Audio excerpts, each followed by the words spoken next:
Jim Davidson and Nigel Farage demand apology from King Charles over class remarks.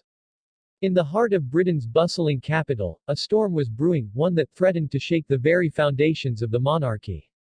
It all began with a seemingly innocuous remark made by King Charles during a recent charity event aimed at bridging social divides.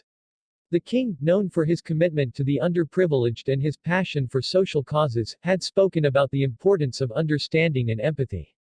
Yet, his words, intended to inspire, were misinterpreted by some as a thinly veiled critique of the upper class. Enter Jim Davidson, the controversial comedian and television personality, and Nigel Farage, the polarizing former politician. Both men, known for their outspoken views, seized upon the king's remarks, claiming they were not only offensive but demanded an apology from the monarch. The media erupted, and suddenly, the story took on a life of its own.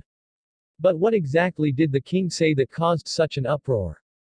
During his speech, he had mentioned the stark divisions in society, suggesting that the elite must acknowledge their privilege and work towards a more inclusive future.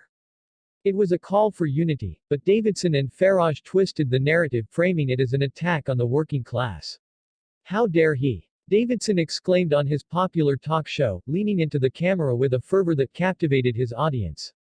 The king should be standing up for all of us, not looking down from his ivory tower.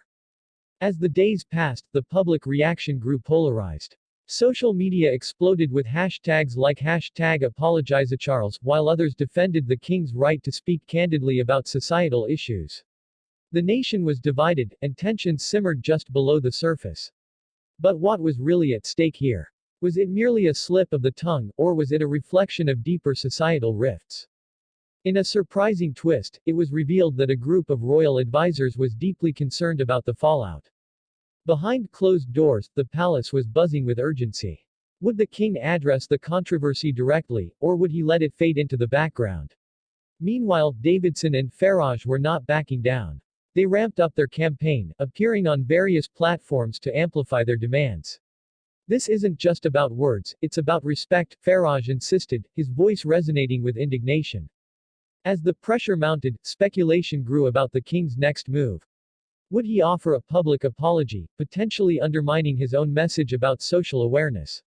Or would he stand firm, risking further unrest? The royal family had weathered many storms, but this was different. The stakes felt higher, and the public was watching intently. On a chilly Monday morning, the kingdom held its breath as Buckingham Palace announced an emergency press briefing. The media frenzy was palpable, with journalists scrambling to secure a front-row seat to what could be a defining moment for the monarchy. What would King Charles say? Would he address the remarks directly or skirt the issue entirely? The briefing began with the usual pleasantries, but tension hung in the air. When the king finally spoke, his words were carefully measured. "I believe in dialogue, and I believe in understanding," he started, his voice steady but laced with emotion. "Perhaps my words were misinterpreted, and for that, I extend my sentiments." The room fell into a hushed silence. Was that an apology? The king continued, emphasizing the importance of unity, but the damage was done.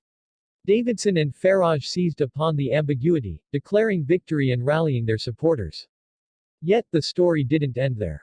In a shocking turn of events, a prominent journalist leaked an internal memo suggesting that this entire debacle was orchestrated by a faction within the palace, aiming to test the waters of public sentiment. The implications were staggering: a royal power struggle. A deliberate attempt to shift the narrative around the monarchy. As the dust settled, questions lingered. Was the king truly remorseful, or was this a calculated move? And what of Davidson and Farage? Would they continue to press for more accountability from the monarchy, or had they unwittingly opened a Pandora's box?